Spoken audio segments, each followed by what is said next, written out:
I think the great question of not only practical politics but of political theory is how do you balance the needs of liberty and equality, because those two impulses always seem to be in conflict. Conservatism would put sort of an extreme emphasis on individual liberty and sort of neglect equality. Liberals, you could argue, probably want a little bit of both. And radicals, whether anarchists, communists, or socialists, would, in some sense, lean more toward equality over liberty. I'm just curious to know from you, how do you think, first off, do you think there is a tension between liberty and equality? And secondly, how do we best create a society that balances those two tensions? The idea that there's a conflict between them is ideological dogma. We don't know that there's a conflict between them. And in fact, classical liberals didn't think there was. So take, say, Adam Smith, who we're supposed to revere but not read.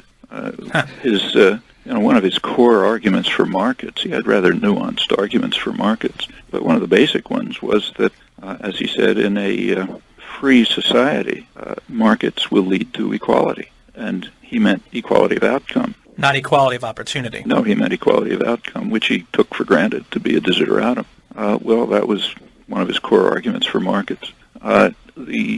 Under particular social and economic conditions, you get different results.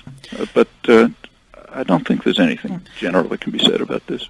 Well, I was going to say, because Adam Smith, and I actually did read my Adam Smith, one of the reasons he believed in markets was because he was anti-monopoly, and that he viewed, these concentrations of power as inherently dangerous to liberty. Is that accurate?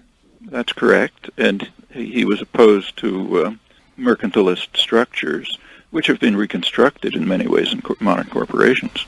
Yeah, he was strongly opposed to that. In fact, when the modern corporation was introduced by state power about a century ago, classical liberals, conservatives as they were often called, bitterly condemned it as a return to feudalism.